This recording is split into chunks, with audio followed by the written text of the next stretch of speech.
welcome to Baachu Talk FM, a podcast for facilities and workplace services professionals.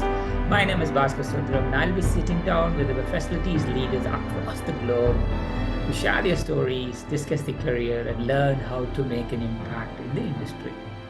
Listeners, today we are in a treat. Joining us is Engineer Sherif Maged Khaled, who sits at the helm of integrated services at the American University in Cairo. Now, when we talk about facilities management, Sherif is quite the maestro. He spent over a quarter of a century, that's nearly 26 years, steering everything from housing and landscape to the intricate facets of sustainability and real estate. Now, here is a fascinating tidbit. Have you heard of the Bibliotheca Alexandrina? It's a project that garnered attention from UNESCO. Sherif had his genius imprinted on it during his tenure with Hamza Associate as a structural engineer.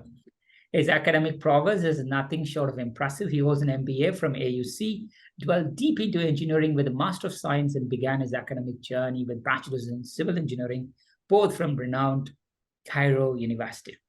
And if you're keen knowing the FM landscape in Africa, Sherif is your go-to person. He's not just the current Africa FM chair, but he's also a foundational figure in IFMA, co-founding it and serving it as its vice chair, representing IFMA. He has an influential seat on the global FM board. But wait, there is more. Sherif is a beacon of knowledge, as we all know, at the APPA, Institute of Facilities Management. And for those eager minds at AUC, is the one molding the future of FM as an instructor, course developer, and undeniable subject matter expert. Oh, and for the sustainability aficionados, he's a certified LEED auditor for FM 41,000 from BSI. With a resume like that, I'm sure our conversation today is going to be illuminating. Welcome, Sherif. Welcome to Baachu Talk FM. Thank you, Bhaskar. It's nice to be with you, and I'm really fascinated to be here with your audience, and I hope that this will be a nice experience for them. 100%, Sherif. Let's go back to the very beginning, Sherif. Where were you born? And let's talk about your early life, where you grew up and your childhood. Okay, I was very lucky in my childhood. I started in a very good school. It was called St. Joseph School. It's a Catholic school. And our teachers were all Italian nuns, which they taught us discipline, responsibility, respect, and I owe them everything I am right now. So this is one of the things that I try to pass to my children and to my students and to my co-workers, is to have respect and responsibility in your life. So this is the way it started. Then I moved to another less lucky school. It was overcrowded. The first school, we had a very, very nice landscape. We have very nice cool classes, and teachers were very, how do you say, very well respected and well dressed, and things that you can find in a good school. And then after that, we went to the reality. Our school ended by the 6th grade, and I had to move to another school close to my house. And it was a very, I would say, I had a cultural shock. The school, the class was overcrowded. The teachers were maybe overloaded with work. And here, nowadays, I realized that this is the start of me getting into facility management. So yeah, when I go back to my history and how this started, I like to be in a good place, in a well ventilated space, very comfortable to sit in, very comfortable to learn and study. And I had the best time of my life in these classes. Going to another class, overcrowded, with no ventilation, with no lighting, natural lighting, with no sustainable initiatives in the building, and less safety and all these kinds of aspects made me realize that I loved facility management since I was 4 or 5 when I joined the first school. So this is my start as being in a student in this kind of schools.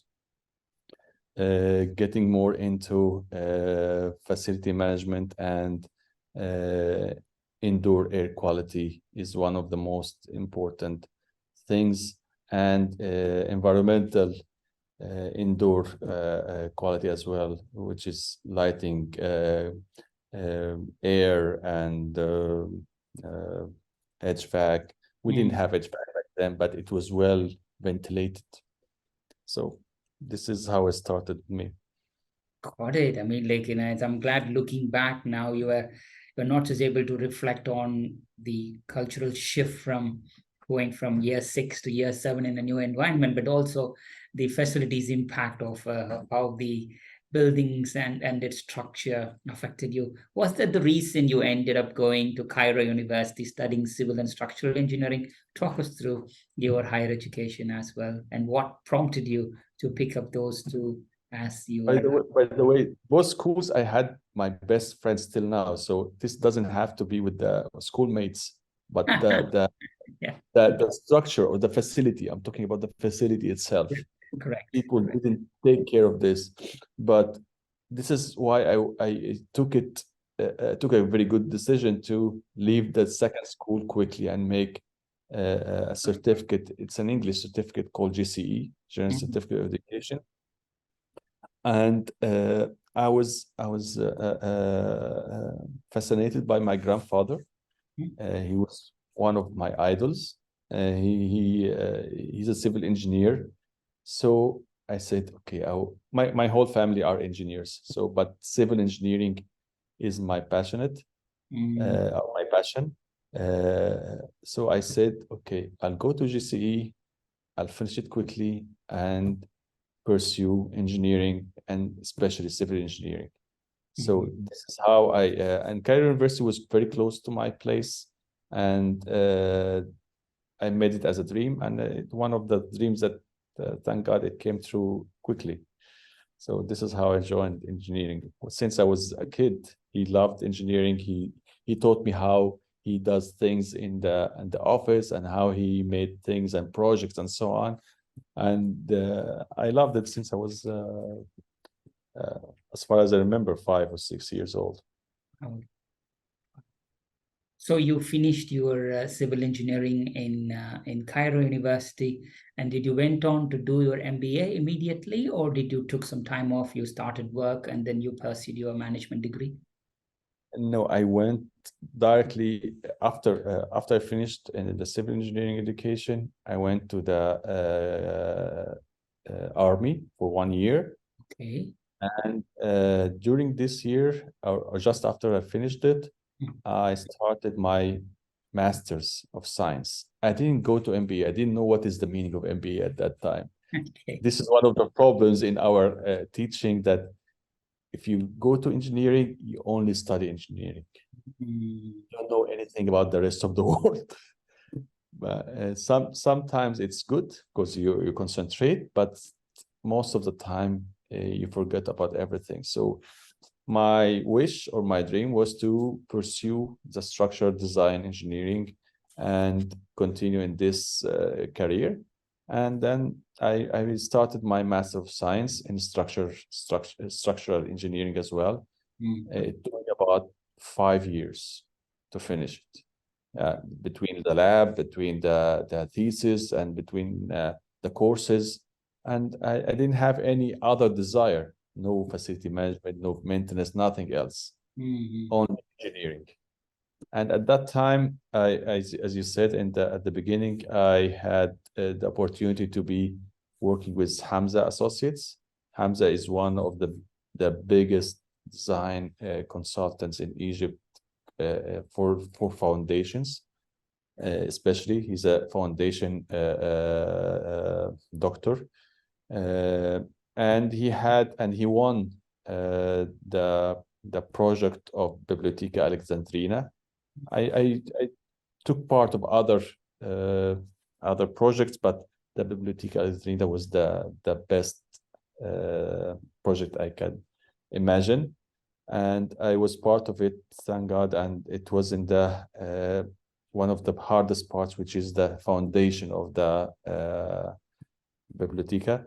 And my mentor as well, or my supervisor, was one of the greatest guys or professors in the Cairo University. I learned a lot from him, and then I found myself in the middle of the Bibliotheca, and it was fantastic. Mm. So, just for our listeners, what does structural engineer do? It's a big debate. The structural engineers are the best, of course. I have a passion for them. And what we do is that we build structures. We are the engineers who are responsible to have the structure in over and above the ground, or maybe sometimes under the ground, but safe and sound. So it doesn't fall, it doesn't get affected by earthquakes or wind or whatever. It's not our main concern what is inside the structure, as long as it's safe.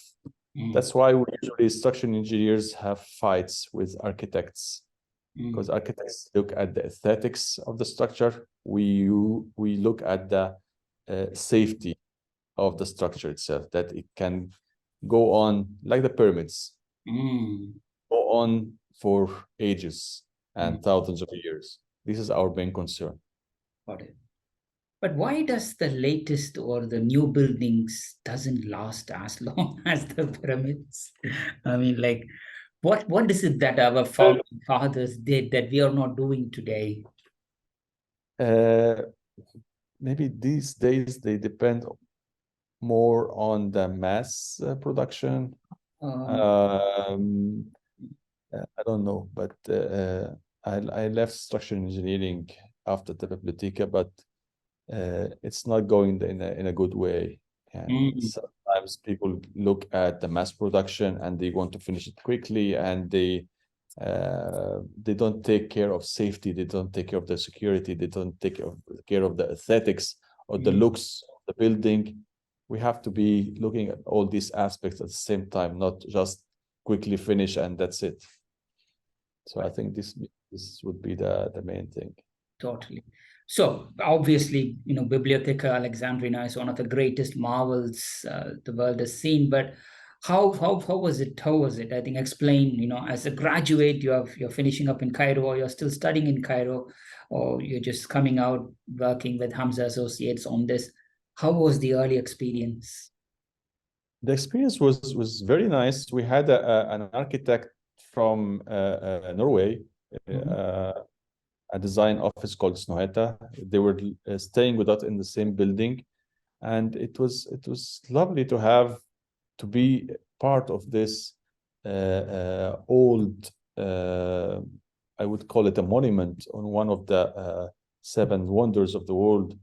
It was very nice. That's why when I finished it, I said, okay, game over for me for this design. I had the most important structure I would join.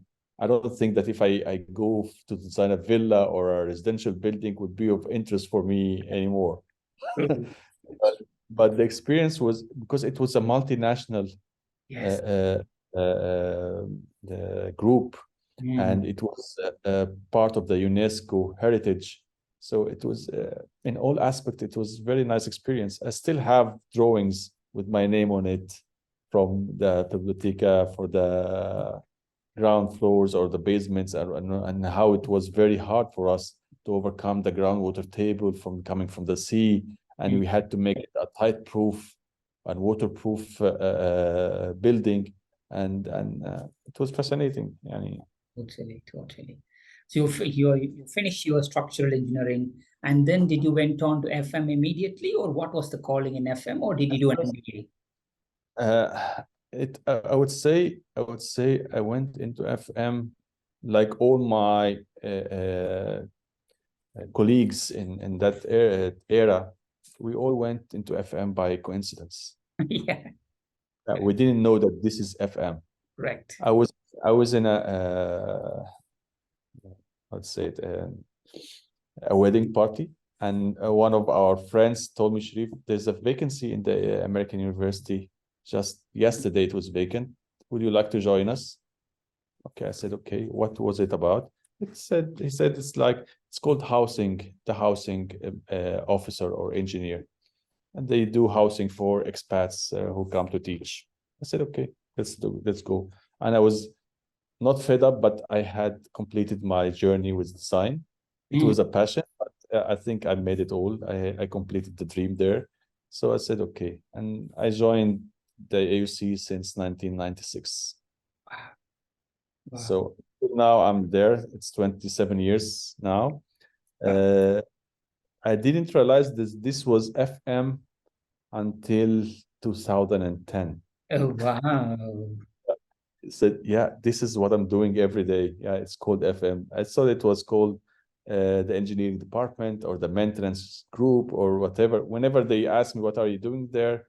Say, okay, I'm in the engineering department. I'm in the maintenance department. And this was the same for all of us in that era. We didn't call it FM because it was not a very well-known name for FM. But afterwards, we knew that this was FM. So it took me a while. And then during my work in the AUC, I studied for the MBA.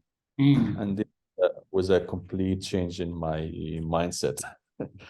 When I joined, as I told you, as an engineer, I didn't know anything else than engineering. And when I joined the AUC, I found that there's more into management. Yeah, and you cannot continue your life as a technical engineer or something like that. So, okay, I said, okay, I'll start my MBA. It was at the beginning, it was a bit hard, but I found that all my colleagues were engineers. MBA is best for engineers. So I started there. I didn't know what is the meaning of CEO at the time, which is ridiculous. That's why I tell my kids that you have to take courses from other areas like psychology or business or whatever market, so that you get well educated during your university life. So it took a while to, and I joined by luck, just by luck. Totally. As you rightly said, every degree gives you a perspective that you might not get from a technical discipline or a management discipline, but blending the technical and management in facilities management, which is predominantly people given you as pretty much an edge compared to most others, as you rightly said, who might have had a generic management background or a technical background. But how was it? What would you say to others about blending these two as the transformative experience, or anything that you had? My advice in this aspect is that you never know where are you going to be at the end. So take all the education and training that you can get hold of. I took MBA and MBE in 2002, and it benefited me in 2012, 10 years later. And during that time, any kind of course or training that I could lay my hands on, I joined it. I took all kinds of training. I called, even if it's not very related to me. Sometimes I took in real estate. Sometimes I took in marketing. Sometimes I took only computer software or applications like Excel and Word and documents and so on. So you never know where you're going to end. I didn't know that I'm going to be a facility manager. Never thought of it. But MBA gave me a good push. The applications gave me another push. The courses that I attended in APA gave me a great push, and then for IFMA and so on. So everything that you can lay your hand on and get educated on, it's a big plus for you.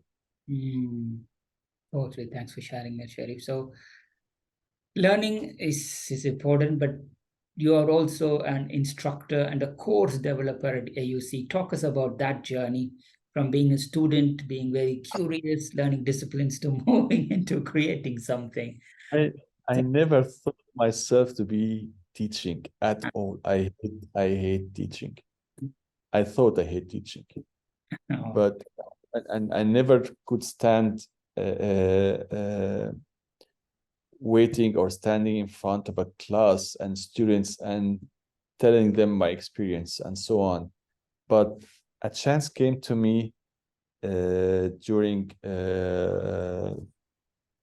I think in 2016 or 18, I don't remember, that we can make IFMA as an association and so on. And one of its aspects or objectives is training. And then one of my friends came to me and said, Sherif, we have like a group going to study to be instructors. Would like to join? Man, I never say no for these kind of things. No, you never know what's going to happen. So I joined them. I liked the way they're teaching, and the integrated way of teaching is not boring. It's getting integrated with the students and interactive and so on. And I liked it, and I made a good presentation, and the people liked it. And it was about facility management. And I said, wow, I love this kind of teaching. So I went into the being a part-time instructor in the AUC. So it was just by luck as well. You never know what's going to happen. Got it. And during the years of teaching, there is a lot that you might have learned yourself through academics, and also your students might have taught you as well. Any memorable experience of standing before students talking about something inspired them, or it went the other way around and it became like one of the most memorable, or something that you take it to yourself, even when you look back now, you laugh about it. Anything comes to your mind? It's all about sharing experience. When I stand with or get together with the students in the first day, I tell them what I do and get their experiences and what they learn or what they study and what they are working in. We all share our experience. Of course, I get to know them more, to know how they work more, and this gives me a lot to help me in my work life. But at the same time, it's an interactive way of learning. Yes. I get to know, and they get to know from my experience, and we share all these from different aspects, from the developer point of view and the service provider point of view and the investor point of view. And I didn't know anything about these things. In the AUC, we are in the middle between the service provider, because we have in-house crews, and between not the developer, but the owner. I didn't work as a developer. I didn't work as an investor. So I share my experience with them, and they share the same experience with me. And I get to know how to apply this and get to know their point of view from the other side. So it mutual benefit between us. And they love it. I love it. And we continue on doing this all the time. Alhamdulillah. Over the years, like 26 years of working in FM, how has your thought process evolved, and how have you applied that to yourself, your understanding of FM over these years? Come again, please. Over these 26 years, Sherif, FM has evolved. You have evolved as a person. How did you adapt yourself? And was there any pivotal challenges that you might need to go through to reshape your understanding of FM? When I started in 2010, as I told you, with APA, the APA Institute of Facility Management, this was my first encounter of FM, the real encounter. They told me there's something called FM, and it's something coming up in the whole world. Maybe in America it started better, or beginning there. But at that time, I found that they're talking about me. They're talking about what I like to do, my passion, my beliefs, my needs, or what I would like to do in the future, on the present. And you asked me what is FM. There's lots of perspectives about FM. For me, FM is about people. It's all about people. As I told you, when I was young, they took care of us in the facility. That's why it's stuck in my hand. Maybe I don't know if you said my age, but I'm 52. 48 years ago, it started. It's still in my head. I have the same ideas about having a facility, good facility, but most of all about how you can treat people. So facility management is about people. It's about customer service. It's about how you can deal with everybody, all the stakeholders, how you can deal with the vendor and make him happy, how you can deal with the blue collars and make them happy, and how you can deal with the white collars and the C-suite, and how you can deal with each and every one of them with his own perspectives or needs, and try to make him happy or make him at least comfortable. So this is facility management for me, and this is how my personality is I like to make most of the people at least comfortable. You cannot make everybody's happy, Right. but at least accepting. If you say no, say it in a nice way. If you say absolutely not, impossible, you cannot say that in the people in the faces. You have to say it in a nice way.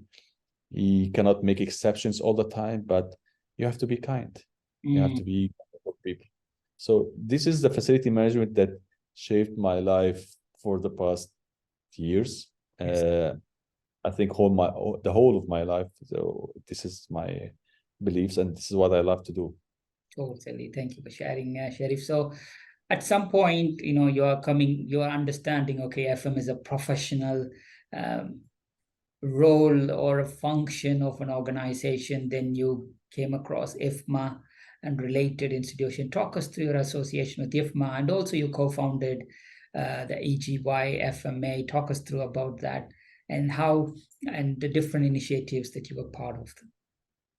So as I told you, I started dealing with FM in APA 2010, and then this was related only to the higher educations or universities related to FM.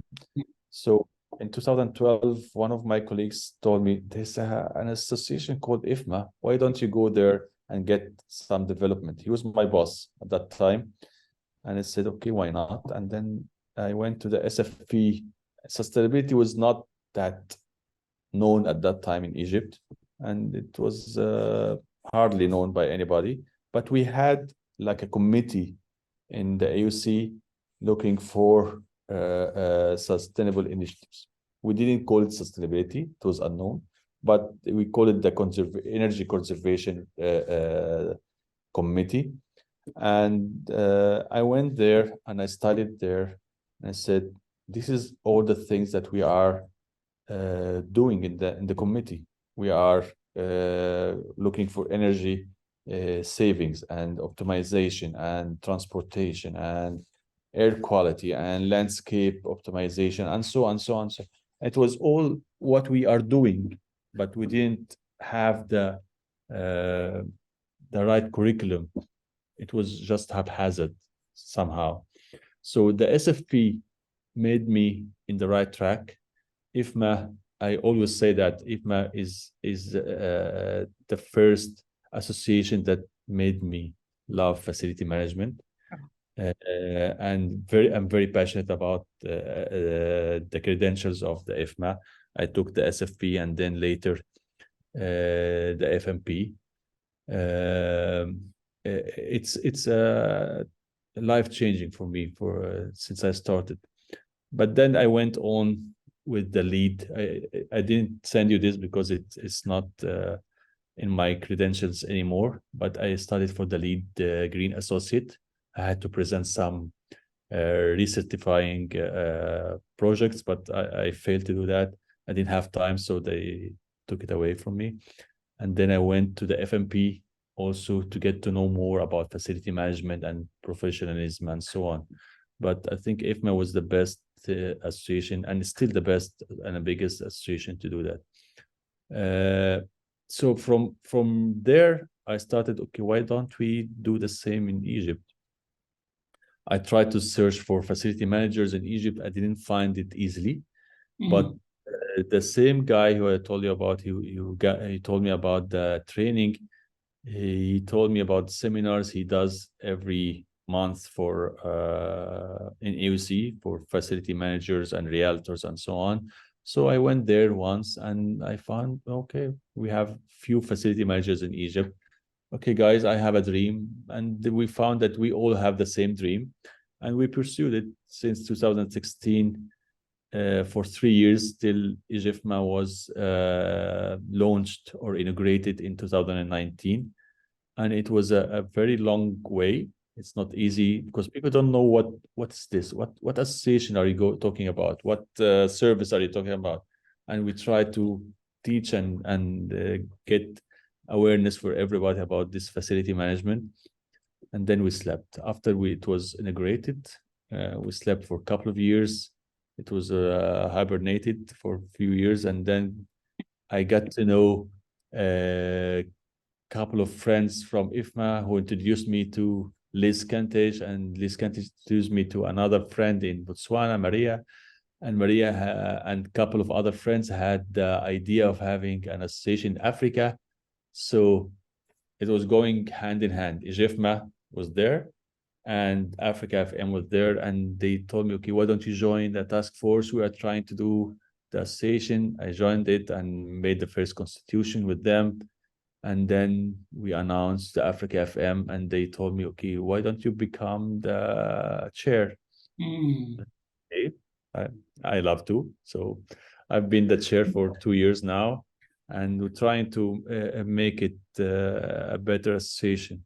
Yes. And I knew about Global FM. Global FM only takes national facility management associations.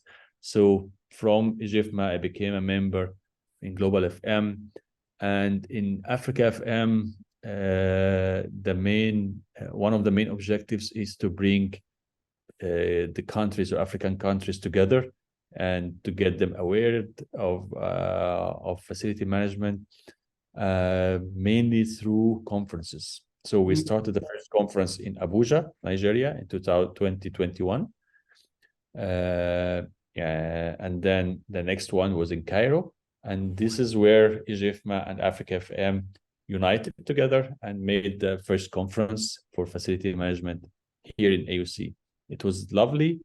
Not a lot of people attended, maybe 200, 250, 200. I was hoping for thousands. This is another dream. But this is how it started together. I'm trying to help with IFMA, but my main concern now is to make Africa FM prosper and become more attractive for other countries in Africa. So this is it. Yes, Sherif. I mean, like it's unbelievable, Sherif. Thank you for everything that you do, because it's only people like you who have to pave the path for somebody else to walk through. And today you might have like 200 people who attended. Believe me, in the next 10 years or something, there'll be 2,000 people. But the first 200 was always the hard. The first two is always the hard, and you are doing what it takes. And with the very intense workload that you have in AUC, for you to give all this volunteer time, not just to IFMA, and then APPA, APA, and now the Africa Chair, Global FM, etc. I mean, like, that's the reason you are part of this podcast, because we just want to showcase people like you go above and beyond what anybody else can do it. And I wish you and everybody around you all the success. But talk us through, for as a current Africa FM chair, obviously, the familiarity of FM as a function is now increasing, and people are coming together. But if we are to meet together in the next 10 years, what vision do you have for facilities management future in Africa? Okay, my vision. I don't have a lot of time for me being on the board, but I hope that before I leave the board, I would set the constitution. I would set standards and policies for other associations to follow, and the way the standards and policies for associations from other countries to be launched. I hope that we can launch as many associations as possible. We're talking now with a few countries. We're taking step by step, but the most dream that I would love to have is that to have a continuous conference each year in a different country. We have now set in Nigeria, west of Africa, and the north of Africa in Cairo. Hopefully, we'll have Kenya in next November, which is east, and then hopefully others by South Africa and Rwanda and so on. I hope that we can continue this. But what's very good or unique about the continent here is that they are eager to be educated. Have a lot of candidates, facility managers in Nigeria that are educated. You cannot imagine thousands of engineers and realtors and even business or whatever discipline they're coming from, but they get educated easily and they have passion for it. The same goes for Ghana and South Africa. So Egypt is catching up, but these three countries are ahead of us in getting education and training for their community. But what also is shared between our African countries is that we all love to have fun, and we are all passionate about what we do, and we all love football and to joke and to play, and at the same time we have similar circumstances of developing countries or underdeveloped, and we would love our countries to be in a better shape. So we all share the same dream and the same objective, and this is making it easy for us to get connected and share experience. So the first time I went to Abuja, I didn't know anybody, but they took me with hugs and smiles and jokes, and this is the same way we do it in Egypt. We love to have people and accept people. And the same happened to me when I went to Botswana and South Africa and so on. So we all in Africa share the same ethics and responsibilities and so on. I would love our facilities to be in the best shape. So this is making it easy for us to be together. Hopefully, in the next couple of years, we will develop standards and policies for the rest of people to follow, and get more awareness for our communities and our people, not by FM people, but other people, to know that the importance of facility management. The facility management discipline is not very well known in the whole world, and this is one of the things that we usually talk about, whether in Europe or America, and how to make people aware of it and its importance. So this is a main or a common goal for all of us in the whole world. And this is what we are trying to do in Global FM as well. Okay. I mean, like, you kind of nailed the very... Well, I can go on and on and on, but I leave some time for you. No. I mean, like, it's very, very important, as because even though we call Africa as a continent, within the continent, as you rightly said, there are a lot of cultural differences, different languages, different food, and the way they manage the facilities come from this ethos of their unique local culture. So, I mean, like, what do you think, that people outside Africa can learn from Africa? This is a good question. As I told you, we all love to play football, and this is one of my passions. What is the relation between football and facility management? What do you think? What do you think is the relation? Both starts with yes. I'll take that. And for me, it's the teamwork. Okay. So I love football, and most of us in Africa do that. So this passion about having a team and the team working together for the same goal or same direction, I think this is one of the things that you have to take care of. So having a common goal, a common objective, and working together, you cannot deny any one of the teammates their wish to participate in the team, and its success is important. Whenever you have a teammate who's low in the actions or in his responsibilities or whatever, you have to take care of him. You have to bring him up together, and you have to cheer for him or push him to the right direction so that the whole team will win at the end. So I think this is one of the things that our people in Africa are doing, and we're all working together to the same place. And one of my friends in Europe, he told me he was with us in the we have like a WhatsApp group with about 70, 80 people from all over Africa, from about 20 countries or so. And he told me that you're very energetic all of you are very energetic in this group. And I wish that we are in Europe the same. We take each other. And this is a reality that we take care of each other and we push each other and share experiences and so on. I didn't realize it because it was normal for me. This is what we do. But when it came from somebody outside, I realized that this is a blessing for all of us in Africa. Totally. I mean, like, that's very powerful. Totally. I do have a lot of African friends, and you're right. And if I could match up like 20% of their energy, I'll be somewhere else, both the physical strength and also the attitude and the work and stuff. But no, I mean, like, that's totally something that we can learn from you and all our African colleagues. So over the years, you also saw FM evolved, and you evolved, and you are seeing Africa as a continent evolved, but technology, when it comes to technology, is there any FM technology or emerging FM technology that you're excited about, that you rave about that to your students? We cannot cope with the changes of technology. Technology is changing every day, and sometimes they come to us and say, there's a robot for housekeeping, there's a robot for I don't know what. But the most exciting or most important part for technology for me is the BIM.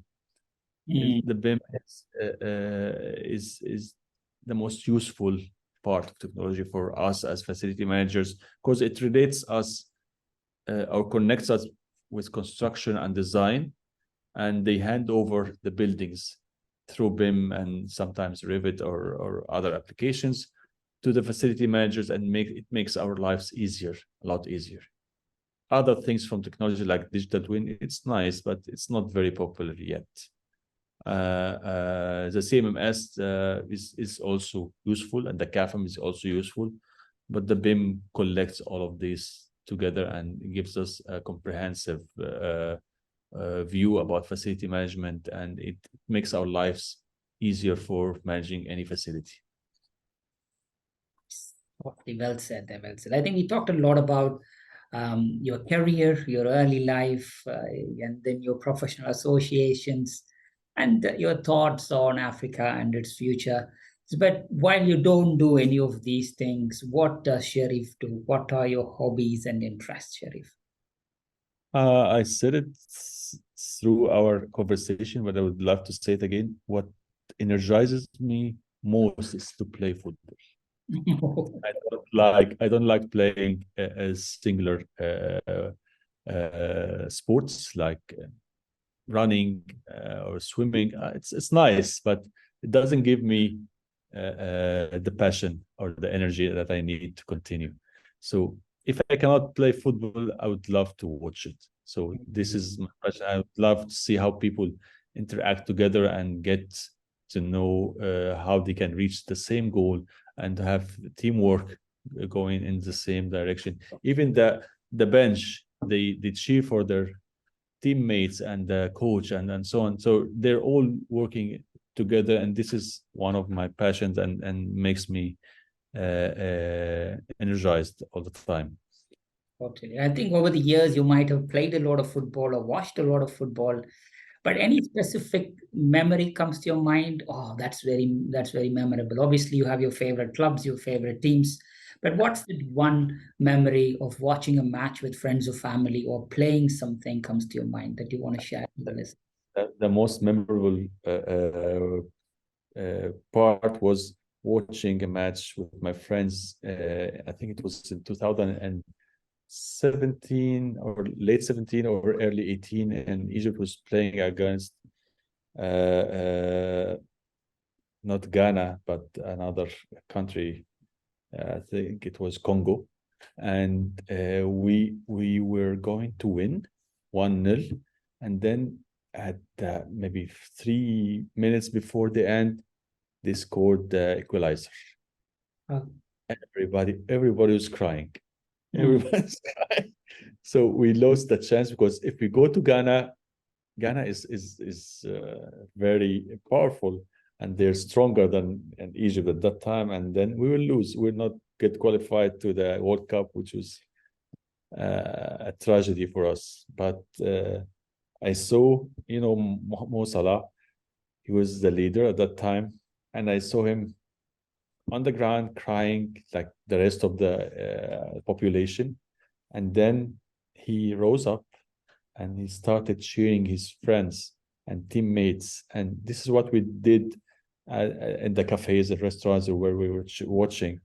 And 3 minutes later, just that it's 90 minutes, and then was 2 minutes bonus for the match to end. And then at the last second, we had a penalty, and he scored the penalty, and everybody went crying again, but from joy. Oh. Yeah, it was. And I think Jurgen Klopp, the coach for Liverpool, told him at that time, I didn't know that it mattered a lot to the Egyptian that much, because all the spectators, the attendees, went inside the field. The match was not over yet, but everybody was celebrating. Okay, we reached the World Cup, and it has been 30 or 36 years that we didn't do it. So it was a very good moment for us. Totally. Again, my son, his favorite team is Liverpool, and obviously Salah is his favorite player because he plays at the moment. He's training with Juventus here in Italy. So we'll see. At some point, I learned football from him, and now I can look into you as well, Sherif, on the football passion. So that's good. So we are entering what we call the rapid random fire question round. There is no right or wrong answer. It's just all random questions just to get to know you more on a personal level. Are you ready, Sherif? Sure. So, if you had to take your students on a surprise FM field trip somewhere in Cairo, where would you take them to? I actually maybe took them already, but I would take them to the pyramids. The Great Pyramid. In the Cairo conference, I took my friends from the conference, and I went there. And also, I couldn't get out of my passion to FM and sustainability, because my passion to sustainability is always ruling me. And you're now looking at the most sustainable building in the whole world. Yes. So Obviously, that's a very, very profound statement. I think coming from a structural engineering background with FM, etc., that historical structure in Cairo or in Egypt or in the world, yeah, why is it fascinating from your opinion? from my opinion, it's fascinating because of a lot of reasons. One of them is that it's well structured. It's a structure that you don't need to give a push or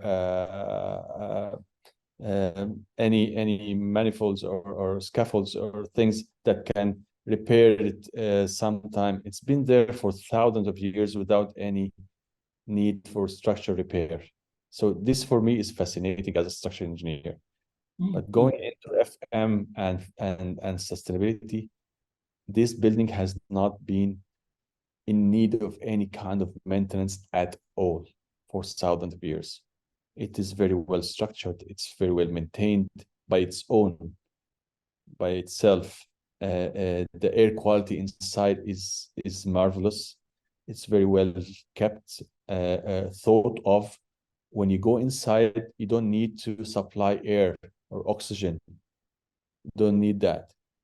Indoor air quality is enough for anybody to go and visit it from inside. And when you go there, you cannot stand straight. They have stairs. If you go visit sometime, they have stairs but when you go there, you have to go bent all the time to reach one of the rooms of the mummies there. But it's fascinating for me. There's no need for anything. It's very sustainable, self-sustained. It doesn't need any maintenance, as I told you. Repairs, air quality is nice. The environment is inside is very comfortable. You can stay there for a while.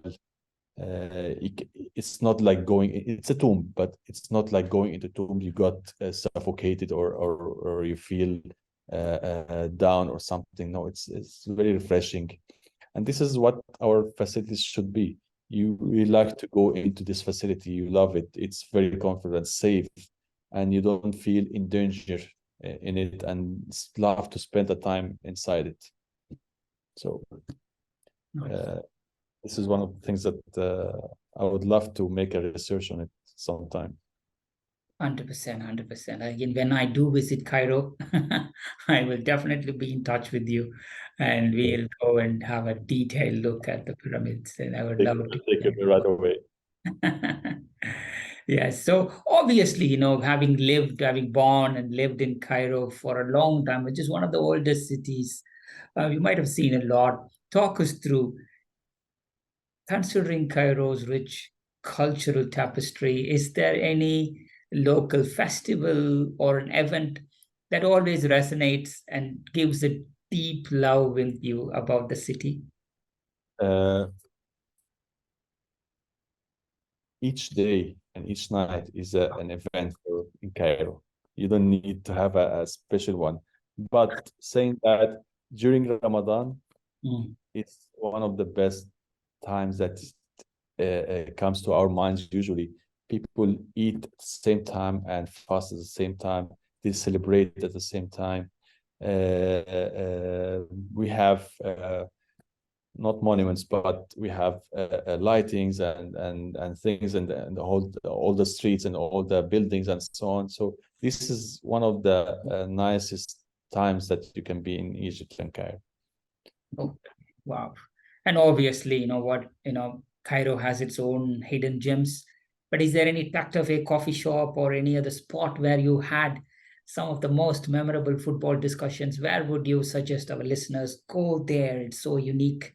It's so very interesting, and you might have some lively discussions. Any spots that you recommend? Nice. The nice spots are downtown. It's called Khan El Khalili or Khan El Khalili. It's one of the places that old Cairo was built. You find old buildings, and it's well kept, and lots of shops and cafes and restaurants and alleys. You can go around, passages that very well kept, and it's nice to be there when you want to spend some good nights walking around. It's a nice place to be. Totally. Again, having done mostly, outside work, you do football or sometimes meeting your friends. But is there any travel that you have done that's so memorable for you that becomes your favorite place? Do you have any favorite place outside Cairo? Of course, I love traveling. My father taught me how to travel and to have passion about traveling. I've been almost all over Europe and the US and some in Asia, but what's close to my heart is Italy. Italy in Venice is one of the places that I would love to go and spend most time there, and maybe Rome, the second city to be there. So, Italians are like Egyptians. They love to laugh and shout and speak loudly and have fun. And they don't sleep, and it's the same for us. oh, I guess so. When you are going all night partying or having a laugh, is there any midnight snack or some midnight food that you normally Egyptians have or anything? In Cairo, we have beans, full, and falafel. This is the normal food plate that we have anytime, breakfast, sometimes lunch, sometimes dinner. So it doesn't have a special timing. But other than that, any kind of dessert. We have lots of dessert like rice pudding or milk pudding or something like omali. I don't know it's like a cake or something. Yes. Or powder. But this is the kind of things that we usually eat and have fun with. Totally. So if you are given an opportunity or somebody tells you, you know what, you are not allowed to teach structural engineering or FM or anything related to what you know now, but if you are asked to teach something else, which would you like to teach? Which subject would you like to teach? What could be your alternative teaching subject? Change management in business. People do not accept change easily, but this is one of the things that a facility manager must have as a competency. Accept change, be flexible, and teach your workers or teammates how to be accepting change all the time. Got you. Having done a lot of volunteering work, have you have any memorable experience of a mix-up or a light-hearted moment while volunteering, or any heart-touching moment while you volunteer? When I was a volunteer, you know, the volunteer work sometimes gives you a lot of energy and sometimes puts you down. Yes. Because associations are mainly about volunteer work, and it's not easy to find a team that can work together with the same passion, with the same energy at the same time. So if you don't have a self-esteemed or energizing power, then you can give it up easily. I don't have a memory in quick memory in my head right now, but me and my friend in IFMA, we had lots of downtime that we almost give it up, but we cheer for each other and we push each other forward. And the same is happening in Africa FM as well. Sometimes you get down, but you find someone coming from a long way and say, Sherif, you're doing a good job, don't give it up. If you give up, nobody's going to help the association. So this couple of words gives me a great push forward. So it happened to me a lot, and I'm lucky that I have friends like this in both IFMA and Africa FM to give you a push forward and wake you up when you're down, and that's it. Totally. So if I ask your children for a reference about Father Sherif, what do you think they will tell about you? I'm trying to get them to say any good thing about me that they don't usually. They can tell you in my back, but I think that respect is the most common word that they would say. Yes. I give them. I treat them with respect, so so that they can learn how to be respectful for others, and this is the way I would like them to continue their life, to respect anybody around you. Wow, that's very profound. And obviously, you shared a lot, but is there any part of your life or career that not many people know about you? I mean, like, what's that 3 things or 1 thing that not many people know about you?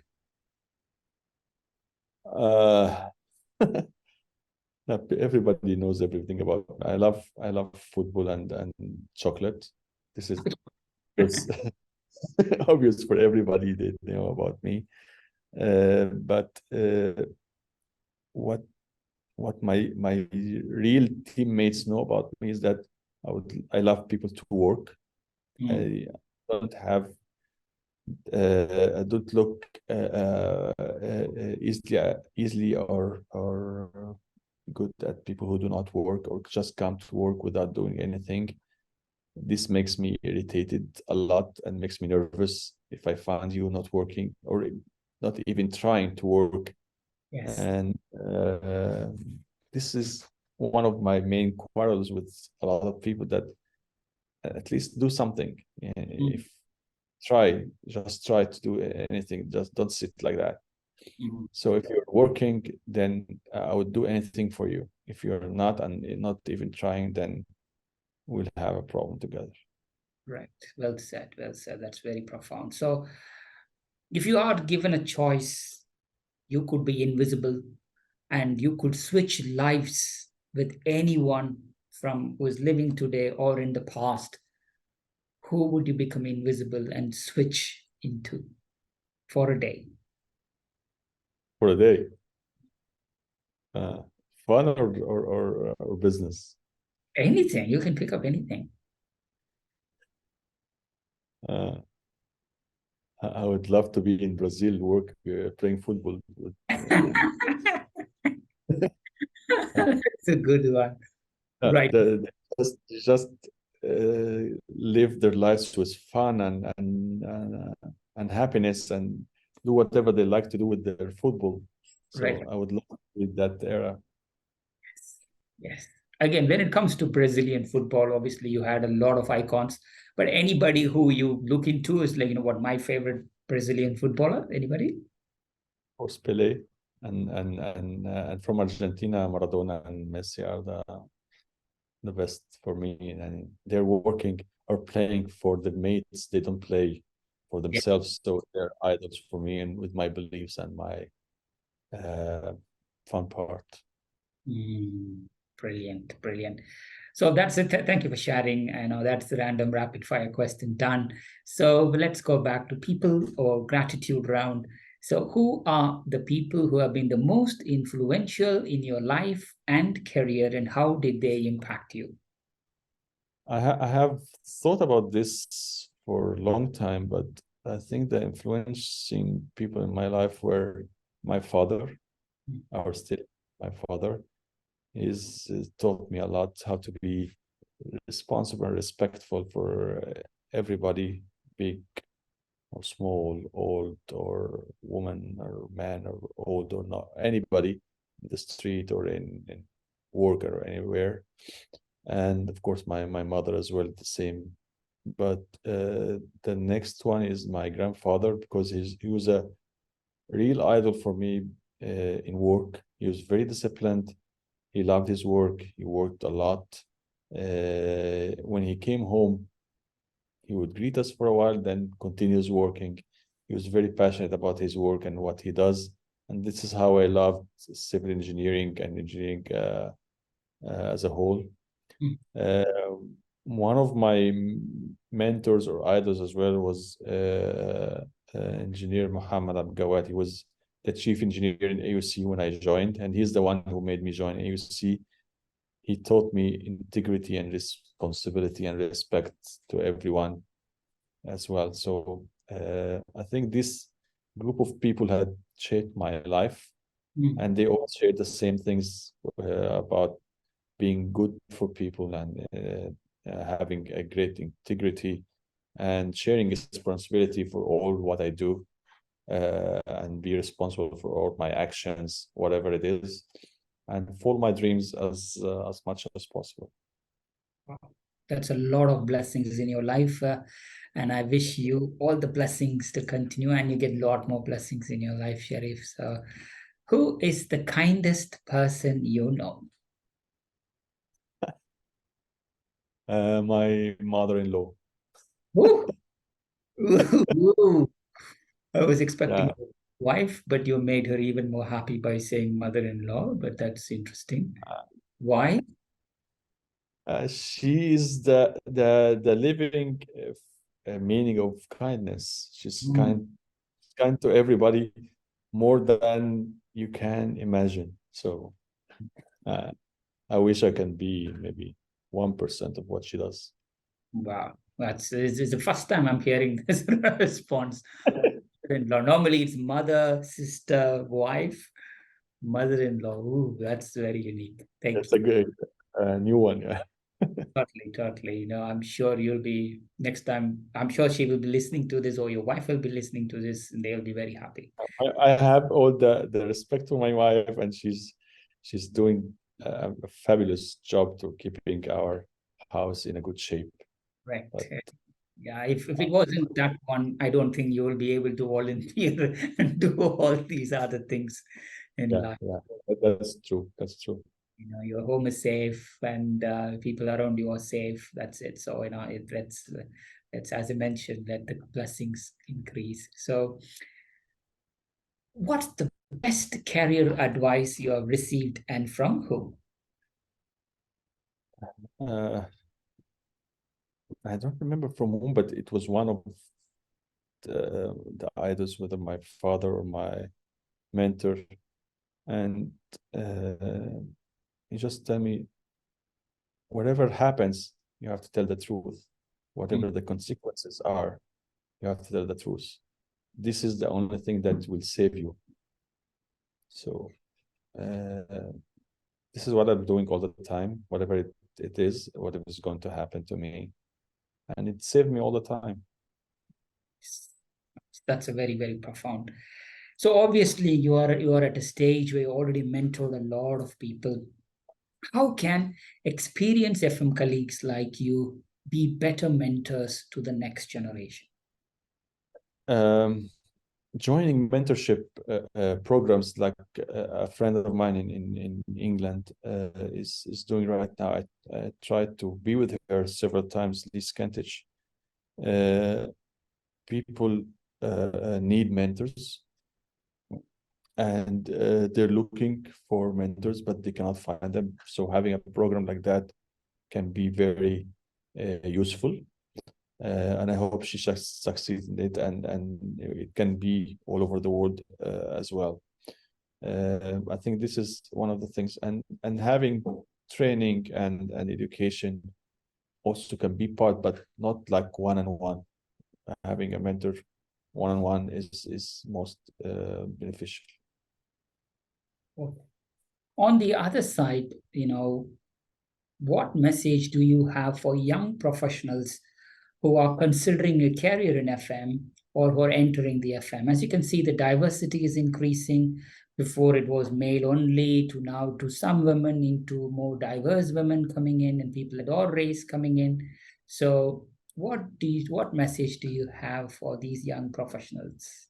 This message has been giving it to my students a lot, which is get educated all the time. Never stop joining any training or any course. Get education from online or from face-to-face or from university or training center or from anywhere. Education is the key to your success in facility management because it's not very well known and all aspects of life. I usually tell my kids as well, get educated in all aspects. They're not into facility management yet. Maybe they join it later or no. But I usually tell them education is very important. And this is the key for your life success. Thank you for sharing that. As we come to the end of the podcast, Sherif, is there any part of your life or career, or is there anything else you would like to share to the listeners before we close? Yeah, I would like to share only one sentence as a facility manager, which is all about people. You have to be kind to people. That's it. If you are kind to people, then you'll be very successful facility manager. What a powerful statement at the end. Listeners, as we wrap up this episode of Baachu Talk FM with our lovely friend Sherif, my sincere, deepest gratitude and thanking you, Sherif, for all your time, and I wish you, your family, everybody around you, all the success and good health. Listeners, you might have heard the wisdom and experiences. What exemplify a good FMS? Underlying it's a people's business. And while there are talks about the buildings, the BIM, the technology, the sustainability, leadership, etc., underlying it's all about kindness. So as we learned today, and not just about bricks, beams, strategic plans, growth, that's the main point here. While they're important, it's about envisioning a world where we help support the future of buildings, future of people, and a lot more. So that's the close, and thank you very much for joining Baachu Talk FM, and thank you so much, Sherry, for sharing your thoughts. Until next time, stay inspired, stay kind, and thank you for being part of the largest podcast in the world. Thank you.